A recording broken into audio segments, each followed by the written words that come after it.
அடுத்ததாக தொடர்ந்து சகோதரி தரப்பினரால் தங்கள் விசுவாசத்தை உறுதிப்படுத்தி எதிரணியின் கருத்தினை முறியடித்து தாங்களே விசுவாசத்தில் உறுதியானவர் நிலையானவர் என்பதை நிலைநாட்டுவதற்காக இதோ தனது பேச்சை வாதிட வருகிறார் சகோதரி கேசியா.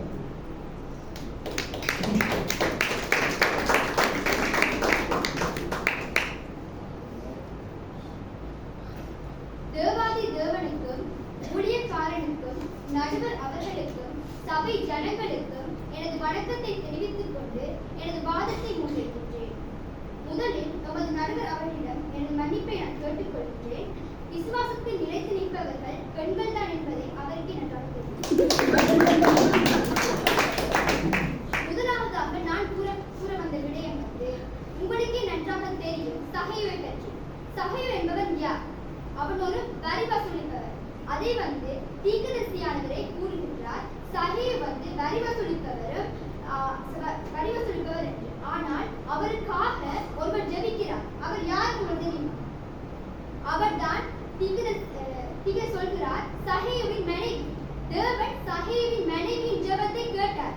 தேவன் சகைவின் மனைவி ஜெபத்தை கேட்டதனால்தான் சகைவு ரட்சிக்கப்படுகிறார். சகைவு ரட்சிக்கப்படுவதற்கு முதல் காரணம் யாரு? அவரது மனைவி. இரண்டாவதாக நான் சொல்கின்றேன், நியாயாதிபதிகள் 4ஆம் அதிகாரத்தில் நீங்க வாசிக்கிறீங்களா?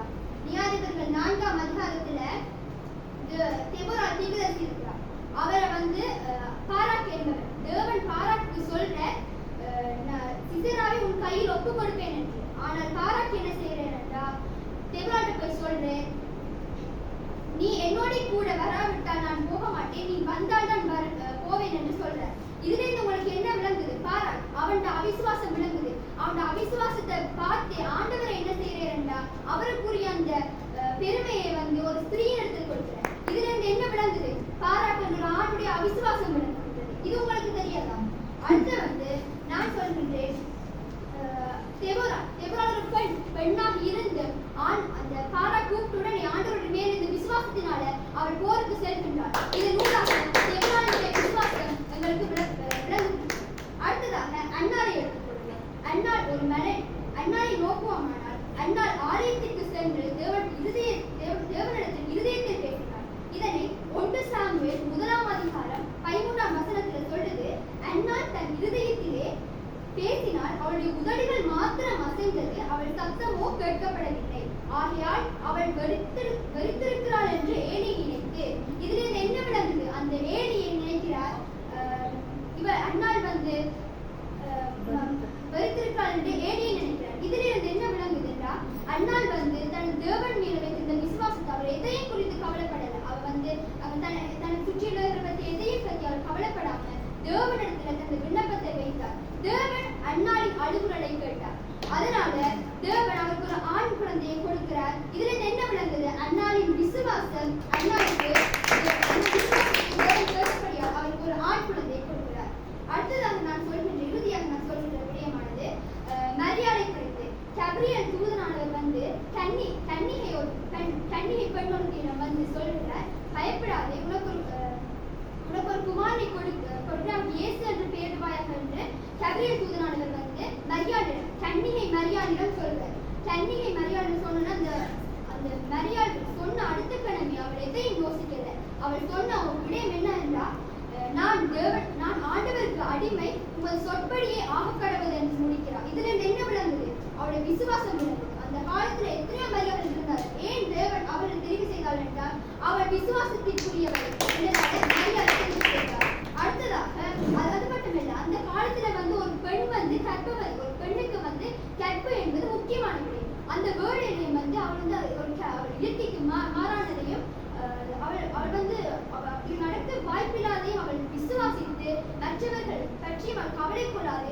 நான் துவக்க இருக்கிறது தேவன் என்பதை அவள் விசுவாசித்தபடியால் அதனை பெற்றாள். இதிலிருந்து மரியாதைய விசுவாசத்தை உங்களால் காண முடிகின்றது. இதுவே எல்லாவற்றையும் நடுவர் அவர்களை இவர்கள் எல்லாவற்றையும் நாங்கள் நோக்கி பார்க்கும் போது உங்களுக்கே தெரியும் எது யாரு விசுவாசத்தில் சிறந்தவர்கள். இத்துடன் எனது விவாதத்தை முடிக்கின்றேன்.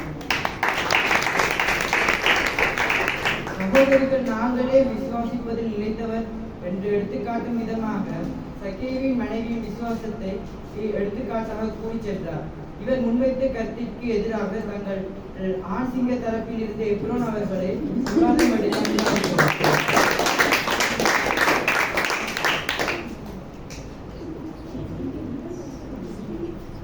ஆய்வுடைய முறையை வழிநடத்தும் மகிழ்ச்சன் சோதரர்களே, அனைவருக்கும் சபையில் கூடியிருக்கும் சபை ஜனங்களே, அன்பிற்கும் பண்பிற்கும் மரியாதைக்கும் உரிய நடுவர் அவர்களே, நாங்கள் தான் வெற்றி என்று நினைத்துக் கொண்டிருக்கும் சகோதரிமாரே, அனைவருக்கும் எனது வணக்கத்தை தெரிவித்துக் கொள்கிறேன். இதை நான் சொல்ல போது எல்லாருக்கும் தெரிஞ்ச ஒரு காரியம் தான். எல்லாருக்கும் தெரியும் யோகை பற்றி. அவர் ஒரு நல்ல நல்ல நீதிமான், தேவனுக்கு விசுவாசமா இருந்த ஒரு நீதிமான். அவர் விசுவாசமா உண்மையான விசுவாசமா இருக்குன்னு தேவன் சோதிக்கிறாங்க. சோதிக்கும்போது அந்த சோதனையில் அவரோட சொத்து, செல்வம், பிள்ளைகள் எல்லாத்தையும் இழக்க பண்றார். ஆனா அவர் இழந்தாலும் தேவனிடமிருந்து விசுவாசத்தை அவர் கைவிடல. அவர் தேவனை துதித்து கொண்டு நல்ல இதா இருக்கிறார். ஆனா அவரோட மனைவி இருக்காரு, எல்லா இடத்துலயும் இதுதான் கொஞ்சம் தட்டுது. மனைவி தான் எல்லா இடத்துலயும் எல்லா காரியத்திலையும் பெண்கள் தான் குழப்புறாங்க. விசுவாசத்தோட இருந்தாலும் அவனோட பெண் மனைவி வந்து சொல்றா, நீ இப்படி இருக்கிறதுக்கு தேவனை தூசிச்சுட்டு ஜீவனை விடலாம். சொன்னா அவன் விசுவாசமா இருக்கும். விசுவாசமா இருந்தாதான் அவையும் இன்னும் நல்லா வந்திருப்பா. அவனோட விசுவாசத்துக்கு உதாரணமா அவையும் எடுத்திருக்கான். ஆனா அவன் விசுவாசம் இருந்தனால யோபுக்கு கடைசியில தேவன் வந்து எல்லாத்தையும் ரத்தம் தானே கொடுக்குறார். கொடுத்து அவன் மிகவும் சந்தோஷமா இருக்கிறான். அதே மாதிரி இன்னொன்று சொல்றேன், எங்களோட பாஸ்டர் சொல்லியிருக்கார், சாட்சி நிராகரப்படணும்னா 2-3 சாட்சி இருக்கணும், அப்பதான் அந்த காரியம் நிராகரப்படும். அதனால அவங்கள சொல்ல முடிக்க விரும்பல. யோக தெரியுங்களா இருக்கு. யோகம் ஒரு நல்ல மனுஷன்.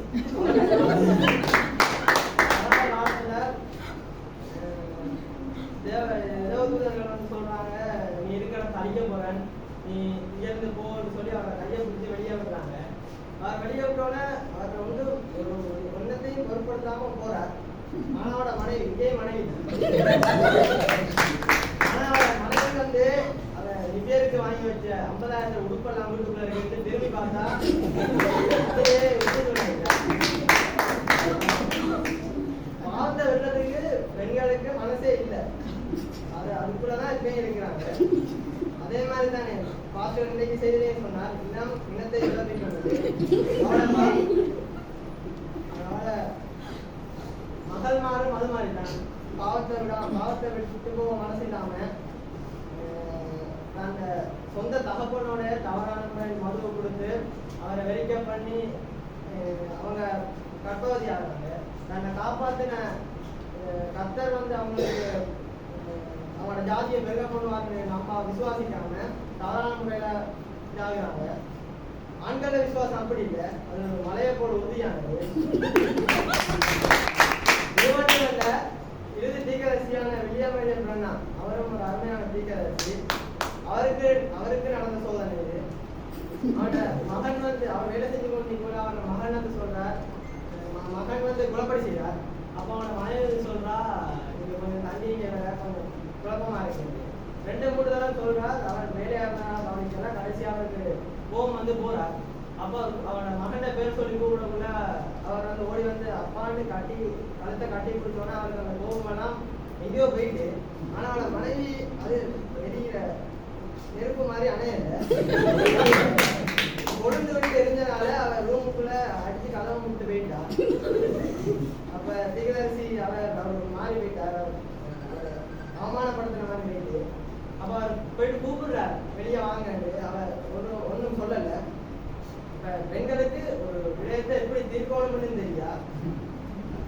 அவங்களுக்கு அவனை வாயிட்டாட்டி அவனை நாய் தூக்கி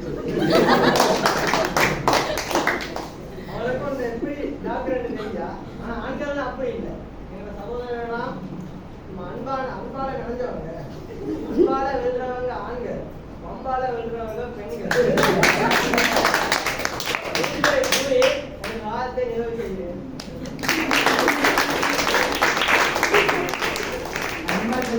ஆண்கள் அம்மாட்டவர்கள் பெண்கள் என்ற கூட்டை முன்வைத்து சிறப்பான முறையில் சகோதரர்கள் சிறந்தவர் என்று இவ்வாதத்தினை முன்வைத்து சென்றுள்ளார். அடுத்ததாக சகோதரிகளின் தரப்பில் இருந்து தங்கள் விசுவாசத்தை ஒரு நடை போன்று உறுதிப்படுத்தி எதிரணியை பதிலடி கொடுக்கும் விதமாக தமது வாதத்தினை முன்வைக்க பெண்சிங்க தரப்பில் இருந்து மதுமிதா அவர்களை விவாதம் அளிக்க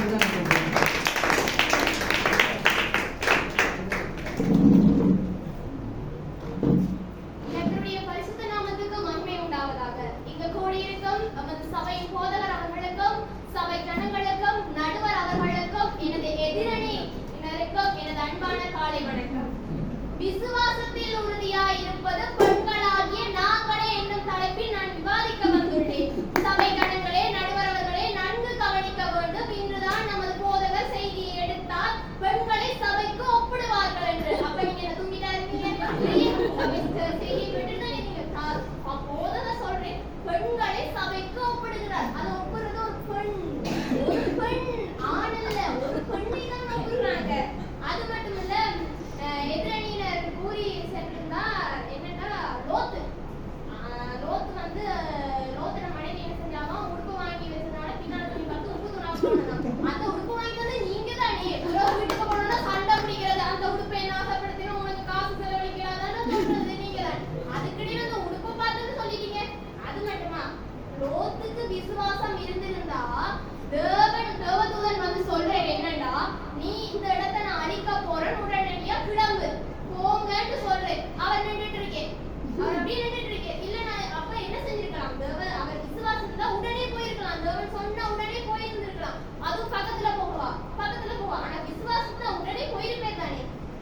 அதுக்கப்புறம் இன்னொன்று சொல்லிட்டு இருந்தாங்க என்னன்னா தானியேல் உபவாசிச்சு ஜெபம் பண்ணாங்கன்னு. எஸ்தர் கலைஞருக்கு எல்லாருக்குமே தெரியுமே. தமது ஜனங்களை விடுவிப்பதற்காக எஸ்தர் உபவாசம் பண்ணினார். உபவாசம் பண்ணி ஆண்டவரிடத்தில் ஜெபம் பண்ணினார். அங்கு காணப்படுவது விசுவாசம். எஸ்தர் விசுவாசிச்சா தேவனை உபவாசி ஜெபம் பண்ணா என்னுடைய ஜனங்கள் விடுதலை பெறுவார்கள் என்று அங்க அதை விசுவாசிச்சா. அப்ப பெண்களோட விசுவாசம் தானே இருக்கு. அதே மாதிரி இன்னொன்று எதிரணியினர் கூறியிருந்தார் என்னன்னா தங்களை தவறான வழியில் நடத்துவது பெண்களே. எப்படி சொல்லுவீங்க? அதுக்கு உதாரணம் நான் சொல்லவா? நோவாட 3 புத்திரர்கள்ல ஒருவர் காம். தன்னுடைய தகப்பன் குடித்து வரித்து நிர்வாணமாக இருக்கும் போது அதை பார்த்துட்டு பேசாம போகாம தன் சகோதரன்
எஸ்தரை பற்றி நான் கூறினது ஒன்றுதான். ஆனா மொத்தகால் வழி நடாத்தினார். மொத்தகால் நன்றாக கவனிக்க வேண்டும். வழி நடாத்தினார். ஆனா போயிட்டு மன்னனோட அவர் கதைக்கலையே. மொத்தகாய் போயிட்டு மன்னனோட கதைக்கல.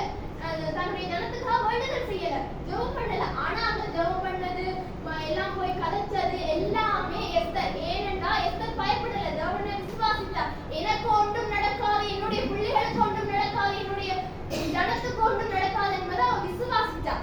இன்னும் ஒரு உதாரணத்தை நான் கூற விரும்புகிறேன். எலிசபெத்தை பார்த்தால் அவள் பிள்ளை பெறாத மலடியாக இருந்தாள். இந்த காலகட்டத்திலே ஒரு பெண்ணானவள் பிள்ளை பெறாமல் இருக்கும் போது அவ்வளவு கஷ்டம், அவ்வளவு துன்பத்தை அவள் சந்திக்க வேண்டியதா இருக்கு. அப்ப அந்த காலத்துல எவ்வளவு துன்பத்தை அவ அனுபவிச்சிருப்பா. அப்படி இருக்கும் போதும் அவள் தேவனை விசுவாசிச்சா. தனக்கு ஒரு குமாரன் கிடைக்கும் என்று விசுவாசித்தா. அதன்படி ஆனது. தேவனை பெற்றெடுத்த தாய் மரியாதை வாழ்த்துதல் செய்வதற்கு அவருக்கு ஒரு சந்தர்ப்பம் கிடைத்தது. அதற்கு முழு காரணமாக இருந்தது அவர் தேவனை விசுவாசித்தார். சகோதரர்களே, நீங்கள் தான் விசுவாசத்தில் பெரியவர்கள் என்று சொல்லி சென்றீர்கள். 12 சீடர்களில் ஒருவரான தோமா, பேதுரு எல்லாம் என்ன செய்தார்? தேவனை மறுதலித்தார். தேவன் திருப்பி வருவார் என்று சொன்ன போது தேவனை அவர் மறுதலித்தார். அங்கு பேதுரு தேவனோட இருந்தவர். ஆனா மறுதலித்து போனேன். கடல்ல நடக்கும் போது விழுந்து போனேன். அது மட்டுமா, உயிர்த்தலும் போது அவர் நம்பல. மோசே தீர்க்கதரிசி தேவன் பேச சொன்னும் போது அந்த இடத்தில் அடித்தேன். அங்கு விசுவாசம் சோழுது அவருக்கு. இல்லையே, காணாம போயிட்டே. ஒரு ஆண்டு டக்குன்னு காணாம போயிடுச்சு. அதை விட தேவனோட இருந்தவன் தேவனை விசுவாசிக்காம தேவனோட கையை விட்டு பார்க்கிறேன். அப்ப விசுவாசத்தை தான் உங்களோட பெண்கள் அப்படி சொல்லலையே, நம்பினாங்களே உடனே. அதை விட நம்மளோட சபை ஜனங்களே உங்களுக்கு எல்லாருக்கும் நன்றாக தெரிந்திருக்கும். இன்னும் ஒரு விடயம் என்னவென்றால், நமது ஆலயத்தை எடுத்துக் கொள்வோமானால், நடுவர் அவர்களே, நமது ஆலயத்தை எடுத்துக் கொள்வோமானால் நீங்க இந்த இடத்தை நன்கு கவனிக்க வேண்டும். சபை ஜனங்களே, உங்களிடம் பார்த்து நட்காளி கேட்கிறேன். உங்களுக்கு யார் உணவு நன்றாக சமைக்கிறார்? யாரு தாரு? அது மட்டுமா, டீ, கேக்கு, பிஸ்கட் எல்லாத்தையும் கொண்டு வந்து தாரது யாரு? பரிமாறுறது யாரு? சர்ச்சுக்கு போயிடணும்னு முதல்ல 2-3 பைக் வந்து நீங்க யாருது? எல்லாம் பெண்களே. அதை நான் செய்தால் அவங்க தேவனை விசுவாசித்தாங்க. அதை நான் செய்தால் என் தேவன் என்னை ஆசீர்வதிப்பார், என் குடும்பத்தை ஆசீர்வதிப்பார், என் வீடு என்னை எல்லாம் சேர்த்து என்னை ஆசீர்வதிப்பார். ஏன்னா தேவனை விசுவாசித்தாங்க. தேவனுக்காக ஒரு ஊழியம் செய்யும் போது என் வீடு கட்டுப்படும் என்று முழுமையாக விசுவாசித்தார்கள். ஏனென்றால் விசுவாசம் கிரிகளினால் வெளிப்படும். இந்த இடத்தில் விசுவாசம் கிரிகளினால் வெளிப்படும். இன்னொரு விடயத்தை கூற விரும்புகிறேன். என்னன்னா, இது ரொம்ப எல்லாருக்கும் தெரிஞ்சது, எல்லாரும் பார்த்துருக்கீங்க. காலையில தலைப்பு தந்தோன, அதாவது விசுவாசத்தில் உறுதியா இருப்போம், அது ஆண்களா பெண்கள் என்ற தலைப்பு வந்த உடனே, அதாவது எதிரணியினர் நமது சகோதரிகளிடமிருந்தே கருத்துக்களை பெற்றுக் கொண்டார்கள். நமது சகோதரிகளிடமிருந்தே ஏன் இப்ப சற்று கொஞ்ச நேரம் அந்த அதுக்கு கூட அவங்களுக்கு பாயிண்ட்ஸ் போகுது. இங்க ஒரு கேர்ள்ஸ்க்கு ஒரு பாயிண்ட்ஸ் வந்துட்டு, பெண்ணுக்கு பாயிண்ட்ஸ் வந்துன்னு சொல்லுங்க. போதகர் நடுவான் என்று 2 பக்கமும் பாயிண்ட்ஸ் சொன்னேனே ஒழிய ஒரு போய் வந்து எங்களுக்கு ஒரு பாயிண்ட் சொன்னான்னு சொல்லுங்க. ஆனா இல்ல, அங்க இருந்து கை கட்டுறாங்க. நோட் பண்ணுங்க. இல்ல வேணாம், நாங்க செய்வோம். விசுவாசம் இருக்குன்னே சொல்லல, நாங்க செய்வோம்னு சொல்லல. நீங்க தோழிகள் ஆனா அதுக்கிட்ட நாங்கள் கவனித்தோம் நன்றாக. உங்களுக்கு சொல்லி தந்தது நமது ஆலயத்தில் இருக்கும் பெண்களே, நன்றாக கவனித்துக் கொள்ளுங்கள். எனவே நடுவர் அவர்களே, சபை ஜனங்களே, நான் அதிகமாக இந்த இடத்தில் உறுதிப்படுத்துவது பெண்களாகிய நாங்களே விசுவாசத்தில் உறுதியாக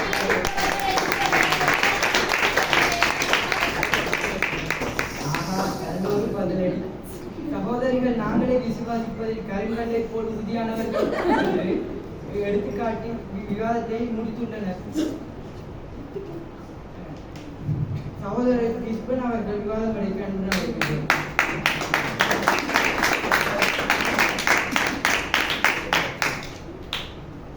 சபையின் கணக்குரிய போதகரான ரொபின்சன் அவர்களே, எங்கள் அணியை விசுவாசத்தோடு வெற்றியறியான கூற இருக்கும் நடுவர் அவர்களே, அது நடக்காது என அவிசுவாசமாய் விவாதத்துக்கு வீச்சிருக்கும் எதிரணியினரே, இங்கு வந்திருக்கும் என் அன்பு சபை ஜனங்களே, உங்கள் அனைவருக்கும் என் வணக்கத்தை தெரிவித்துக் கொள்கிறேன். முதல்ல விவாதிக்க வந்த 4 சகோதரியுமே முதல்ல கூட்டினாங்க ஒரே ஒரு விஷயம் தான்.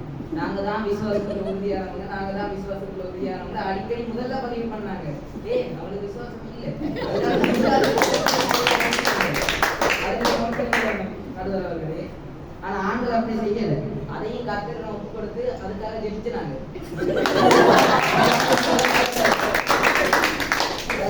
சகோதரி யாரு மது சகோதரி சொன்னா ரூத்ர கதையை பத்தி.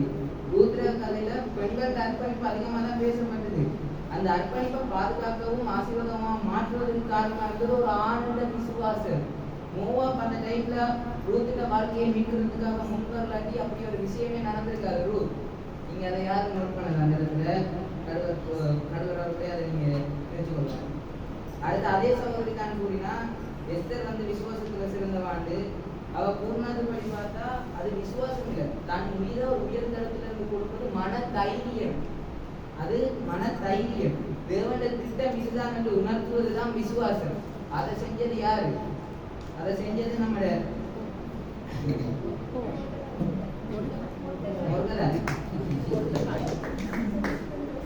அதோட நம்ம ஜெயஜ பத்தி சொன்ன சகோதரி பெண்கள் தான் நம்ம இதயத்தையும் வந்துடலாம், பெண்கள் தான் நம்ம எல்லா வேலையும் செய்யறதா வந்து உங்களுக்கு தெரியுமா? நம்மளோட தேயத்தை வந்துறதுக்கு வந்து விசுவாசம் தேவையில்லை.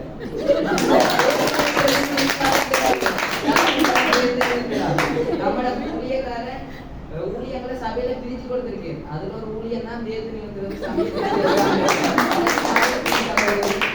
அதோட உங்களுக்கு சகோதரனாக கொடுக்குற டீயை பத்தி தெரியுமா?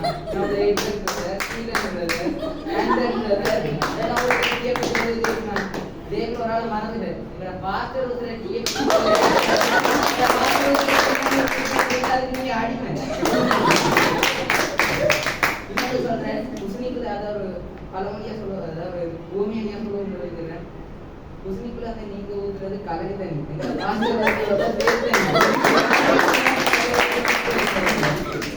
அடுத்த விசுவாசத்தின் தந்தையை பத்தி சகோதரி சாப்பிட்டி. அதாவது அவங்களுக்கு பயத்துலதான் சகோதரி என்று சொல்ல சொன்னார் ஆபிரகாம் என்று. அட சரித்திரம் தெரியாது. சக்தி சகோதரியே சாரா வந்து ஆபிரகாம்னு ஒன்று விட்ட சகோதரி தான்.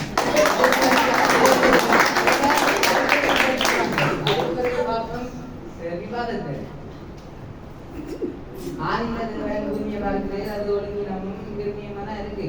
அதை அழகாவும் நேர்த்தியாகவும் படைக்கிறேன் ஆண்டவர். அதுல ஒரு ஆணையும் படைக்கிறேன். ஆண் தனியா இருக்கான்னு சொல்லி ஏவாள படைக்கிறேன். ஆனா ஏவாள் கையை கால வச்சு சும்மா போனா ஆண்டவர் கூறின நன்மை தீ மாதிரி கனியே புசிச்சா. இந்த ஆண் கேட்டது மன்றும் இல்லாம அந்த புருஷனுக்கு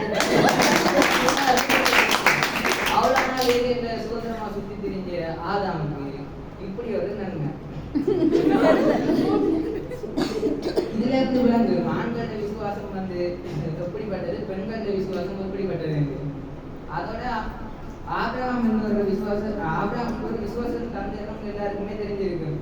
3 தூதர்கள் வந்து ஆபிரகாம் சொல்றாங்க, உனக்கு ஒரு ஆண் குழந்தை பிறக்கும் வேண்டி.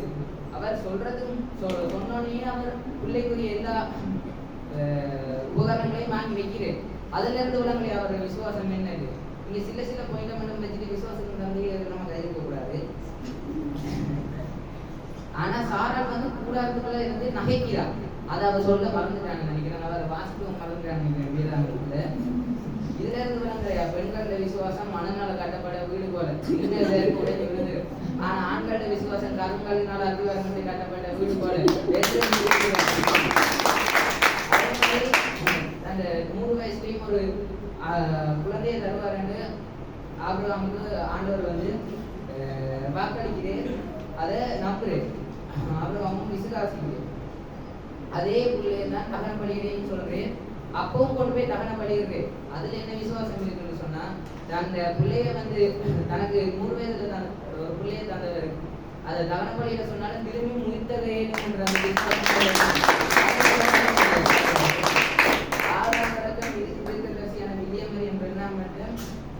விசுவாசத்துல நிலைச்சிருந்தாங்க.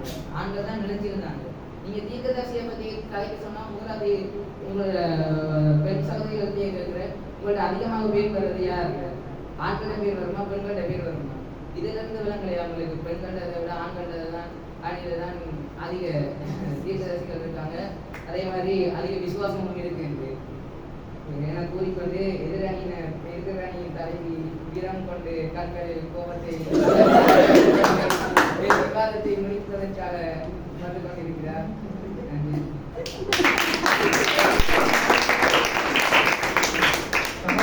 நாங்களே விசுவாசிப்பதில் ஒரு அத்திவாரத்தில் ஒரு கருங்கல்லை போல் நினைத்து உறுதியாக நிற்பவர்கள் என்று எடுத்துக்காட்டும் விதமாக விசுவாசத்தின் தந்தையான ஆபிரகாம், ஆதாம் போன்றவர்களை விசுவாசமாக எடுத்து காட்டியுள்ளார். தனது உறுதியுமாய் தங்கள் விசுவாசத்தை பற்றி தொகுத்து கூற சகோதரி தரப்பிலிருந்து வருகிறார் சகோதரி கவிதா.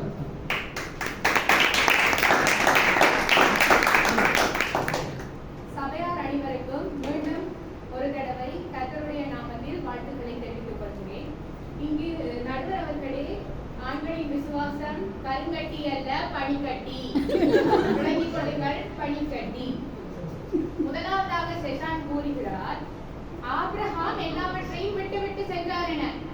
செஷானுக்கு தெரியவில்லை முதல் பயணத்தில் ஆபிரகாமுடன் அவரது தந்தையும் சகோதரனும் கூட சென்றார்கள் என்று. அடுத்ததாக கூறினார், என்னது ஏன் அப்படி என கேட்டு விட்டு அதை முழுமையாக விசுவாசிப்பார்களாம். யோனா ஏன் எப்படி எல்லாம் கேட்டு விட்டு அதை அறியவில்லை போல. ஏன் பிழையாக எடுத்துக் கொள்ளுவோமே, அவர் தீர்க்கதரிசிதானே. ஆண்டவரிடம் போகவா கேட்டு போய் பணியை சுமந்து கொண்டார். ஏன் பாவம் செசான் கூறினார், வீட்டிலேயே தெரியும் அழுது படிப்பார்கள் என்று. இங்க இருக்கும் சகோதரர்கள் வீட்டில் இருக்கக்கூடிய தனிப்பட்ட கோதங்களை இங்கு தீர்க்கிறார்கள். செசான் ஜொஹானாவிடம் குடிக்கிட்டு சாக்லேட்டுக்காக அவர் அழுதுகிறார். இங்கே பதிவு பண்ணுகிறார். சரி, அதை விடுவோம். அடுத்தது, நீங்கள் விவிலியத்தை வாசிக்க வேண்டும். எனக்கு தெரியும் நீங்கள் இன்று மட்டும்தான் முடித்திருக்க செய்தியை கேட்டீர்கள் என்று. அதுவும் என்னத்துக்காக என்று சபையாளர்கள் அனைவருக்கும் தெரியும். நீங்கள் வடிவாக வாசித்தால், வேதாகமத்தை வாசித்தால் தெரியும். ஆண்டவரின் பிறப்பு முதலில் இடையர்களுக்கு அறிவிக்கப்படவில்லை. முதலில் ஆண்டவரின் பிறப்பு கூறப்பட்டது மரியாதை. ஆண்டவர் உன் கருவில் பிறக்க போகிறார் என்று கூறப்பட்டது கபிரியேல் தூதனால் மரியாளுக்கு. உணவு பற்றி பேசுகிறார்கள். டீ கலடி தண்ணியா? கலடி தண்ணியே 2 தடவை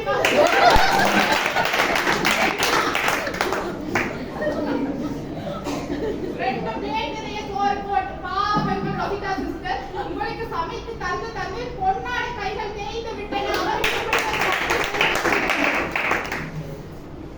மேலும் கூறுகிறார், என்னது லோத்துவின் மனைவியை பற்றி. சோதோமுக்கு நேராக கூடாரம் போட்டது யார்? விளங்கிக் கொள்ளுங்கள், லோத்து சோதோமுக்கு நேராக கூடாரம் போட்டதனால வந்த பிரச்சனை அது. யோர்தான் சமபூமியை தெரிவு செய்தது யார்? தனது குடும்பத்தை பற்றி யோசிப்பவர், விசுவாசத்தில் உறுதியாய் நிற்பவர் என்னத்திற்கு சோதோமுக்கு நேராக கூடாரம் போட வேண்டும். அடுத்த விடயம், மோவாப் அல்ல. சகோதரன் கிறிஸ்பன் அவர்களே, மோவாப் அல்ல,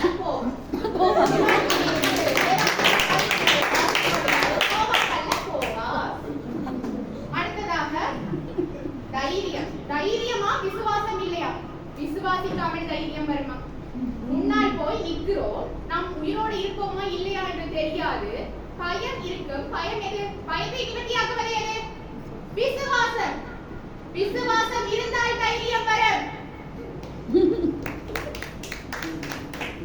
எப்படி நீங்க வைஃப சகோதரின்னு சொல்லுவீங்க? ஒன்று விட்ட சகோதரி என்றதுக்காக கண்ண வைஃப சகோதரின்னு சொல்லலாமா? ஒரு தடவை சொன்னா பரவாயில்ல, 2 தடவை ஆகணும் சொல்ல தன்ன வைஃப சகோதரி என்று. சரி, அதை விடுவோமே. போறார், சரி. போனவர் தன்னை வாக்குத்தத்தத்தை விசுவாசித்து அப்படியே இருந்திருக்கலாம். பஞ்சம் வந்து நினைத்து எகிப்து ஓடி போறார். எகிப்து ஓடி போனதுனால தேவன் கதைக்காமல் இருக்கார். அது உங்களுக்கு தெரியுமா? சரி, அடுத்த விஷயத்துக்கு வருவோம். தகப்பனை போல மகன் என்று அடிக்கடி நிரூபிப்பாங்க நம்ம சகோதரர்கள். ஆபிரகாம் மட்டும் இல்ல, ஈசாக்கும் சொல்றார் ஒரு இடத்துல, இவள் எனது சகோதரி என்று. சரி, அதை விடுங்க. இவங்க சாப்பாடை பத்தி திரும்ப கதைக்கிறதுனால நான் சாப்பாட்டுக்கே வரேன். சரியா? ஈசாக்கு சொல்றார் ஆதியாகமம் 25:28, ஏசா வேட்டையாடி கொண்டு வருகிறது ஈசாக்கினுடைய வாய்க்கு ருசிகரமாய் இருந்ததினாலே ஏசாவின் மேல் பட்சமாய் இருந்தார். இதற்கு தாங்கள் என்ன கூறுகிறீர்கள்? ஏண்டாப்பா, இறைச்சிக்காக வேண்டி ஒரு மகனை நேசிக்கலாமா? ரெபேக்கா எப்படி செய்யறா தெரியுமா? வயிற்றுல இருக்கக்கூடியே போய் கடவுளை கேட்கிறா, கடவுளே இந்த பிள்ளைகளை பத்தி சொல்லுங்க. ஒரு குடும்பத்துல தேவனுக்கு கீழ்ப்படிந்து தன் குடும்பத்தை வழி நடத்தணும் என்று நினைக்கிற ஒரு பெண் தான் போய் இப்படி விசாரிப்பா. போய் விசாரித்து இளையவன் மூத்தவன் இளையவனை சாவிப்பான் என்று தெரிஞ்சதுக்கு பிறகு அவ யாக்கோபு மேல பட்சமா இருக்கா. சாப்பாட்டுக்காக பட்சமா இருக்கிறது தேவன்கிட்ட விசாரிச்சுட்டு விசுவாசத்தோட பட்சமா இருக்கிறது உண்டாப்பா. சரி, அடுத்தது பாப்போம். ஈசாக்கு தான் இப்படின்னு சொன்னா ஏசா அதுக்கு மேல ஒரு பயற்றங்கூடு, சிவப்பா இருந்த பயற்றங்கூடுக்காக சிரேஷ்ட புத்திர பாகத்தை விட்டு போடலாமா? சொல்லுங்க பாப்ப. அடிக்கடி சொல்ற போய் உடுப்ப வாங்கினாங்களாம். இல்ல, நான் கேட்கிறேன், ஆண்டவரேன்னு நாங்க உங்களை கூப்பிடுறேன்னு சொல்லியிருக்காங்க. நாங்க ஆண்டவரேன்னு பழைய பாட்டை கூப்பிடுறாங்க, சரியா? அப்ப ஆண்டவன் எங்களுக்கு வாங்கி தந்தது நாங்க தானே பாதுகாக்கணும்.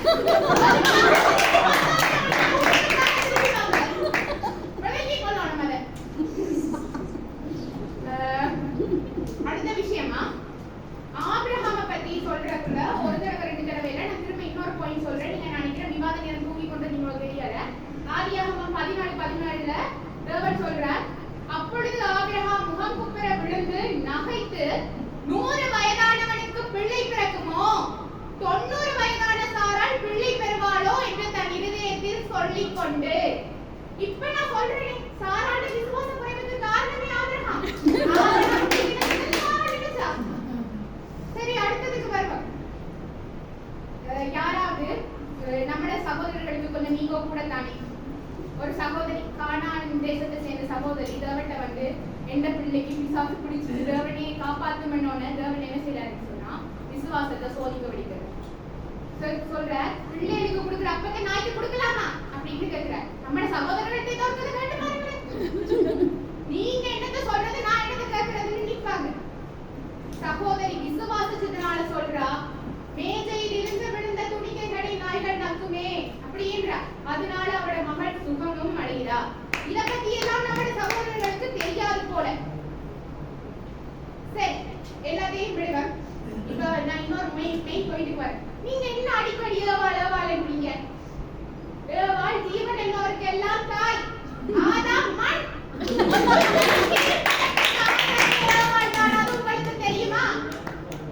தேவனின் திட்டம், தேவன் ரட்சகராக வர வேண்டும் என்ற திட்டம் நிறைவேறியது ஏவாள் கூடாகவே. தேவன் மணவாட்டிக்காக வருகிறார், மணவாட்டிக்காக வருகிறார். நீங்கள் அனைவரும் மணவாட்டியினுள் உள்ளடக்கம் விளங்கிக் கொள்ளுங்கள். மணவாளன் தன் மணவாட்டிக்காக வருகிறார். ஒரு பெண்ணினுள், சபையினுள் ஒரு பெண்ணினுள் நீங்கள் உள்ளடக்கப்படுகிறீர்கள். ஆகவே நான் இங்கு கூற வருகிறேன், பெண்கள் விசுவாசத்தில் எப்பொழுதும் நிலைத்திருப்பவர்கள். ஒரு மனைவியாக, சகோதரியாக, தாயாக, எல்லா சந்தர்ப்பங்களிலும் ஒரு பெண்ணே விசுவாசத்தில் நிலைத்திருப்பவளாக இருக்கின்றார்.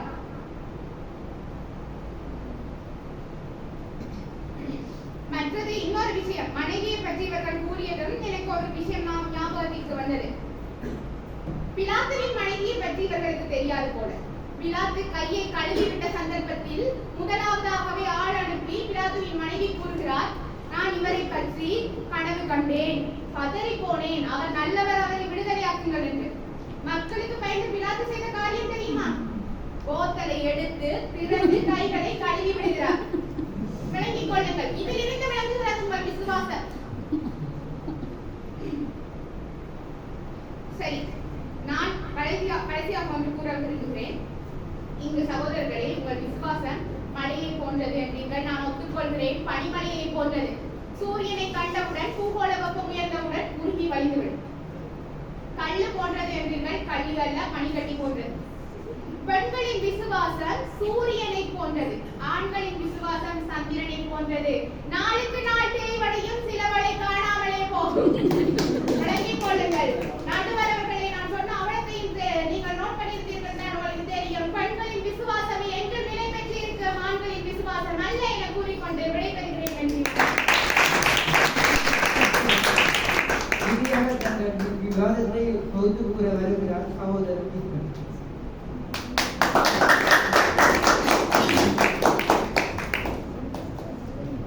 விவாதத்தில் நிலைத்திருப்பது ஆண்களாக அந்த விவாதம் அடைந்த ஆண்கள் தான் விவாதத்தில் நிலைத்திருப்பார்கள் என விவாதத்தில் வந்திருக்கும் அணியிலிருந்து எங்களோட இறுதி உரைய கூற வந்திருக்கிறேன். மணவாட்டிக்கு உதாரணம் பெண்ணுன்னு சொன்னாங்க அவங்க. ஆனால் அவங்க வேதாம் சொல்ற வாசிக்கல மணவாட்டிக்கு உதாரணம் யோவான் இருக்காரு. அப்போ என்ன பெண் தான் மணவாட்டிக்கு உதாரணம். நீங்கள் யோவான் இடையில விட்டுட்டீங்கன்னு நினைக்கிறேன். அடுத்த சொல்ற 1000 பேர்களும் நல்ல ஆணை கண்டேன், ஆனால் 1000 பேருக்கு ஒரு நல்ல பெண்ணை காணலை. நீங்க அதை மறந்துட்டீங்கன்னு நினைக்கிறேன். அதை நீங்க ஒழுங்கா வாசி வேதாமத்தில் காட்டுட்டு வாங்கன்னு நினைக்கிறேன். அடுத்த புரஜாதிகளின் தீர்க்கதரிசி பவுல் கூறுகின்றார், திருமணமாகி தொல்லைக்குள் மூழ்கி தேவனுடைய காரியங்களை சரிவர செய்ய முடியாது என்பதனால் திருமணம் ஆகுவதை விட திருமணம் ஆகாமல் இருப்பதை நலமென கூறுகின்றார்.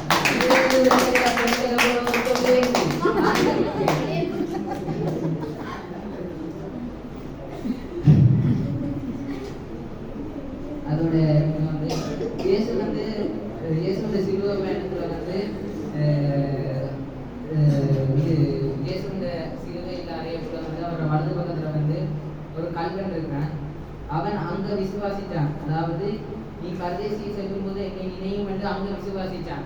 அதனாலதான் அவன் இயேசுவோட பரிசேசிக்கு சென்றான். இல்லாட்டி அவன் சேர்ந்துருக்க இல்லாது.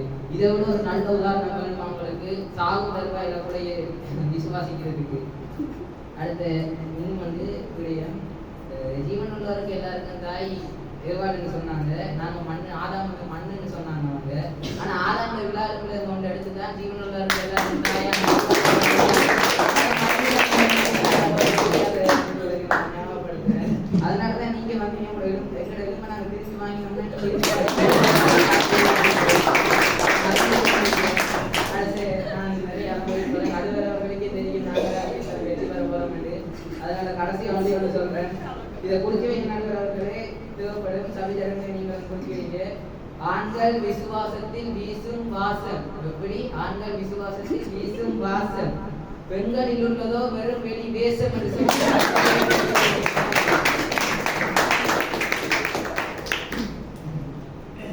தீர்ப்பு சொல்ல வேண்டிய நேரம் இப்பொழுது. இன்று இந்த விவாத மேடையிலே சகோதரர்கள் தங்கள் தரப்பு வாதங்களை வேதத்தோடு பல எடுத்துக்காட்டுகள் மூலம் முன்வைத்தாங்க. அதே போல சகோதரர்களும் தாங்களும் சளைத்தவர்கள் அல்ல என்பதை நிரூபிக்கத்தக்க விதத்தில் தமது வாதத்தினை முன்வைக்கத்தக்கதாக இந்த இடத்திலே இரு சாராருடைய வாத திறமைகள் மிகவும் பாராட்டத்தக்கதொரு விடயம் என்று கூறுகின்றேன். இங்கு தேவனுடைய பார்வையிலே மணவாட்டி எனப்படுவது பெண்ணையோ ஆணையோ சுட்டிக்காட்டப்படுவதொன்றல்ல. மாறாக அது இறைவனுமே இருவருமே குறித்து நிற்கின்றது. அந்த வகையில் ஒரு மணவாட்டியானவர் எப்போதுமே தேவனிடத்தில் விசுவாசம் கொண்டு நிலைத்திருந்தால் மாத்திரமே தேவனுடைய மணவாட்டியாக அவரது பிள்ளையாக இருக்க முடியும். இதன் அடிப்படையில் இந்த விவாதத்தில் இருவருமே வெற்றி பெற்றவர்கள். எனவே என்று பாராட்டுகளை வாழ்த்துக்களை கூறிக்கொண்டிருக்கிறேன்.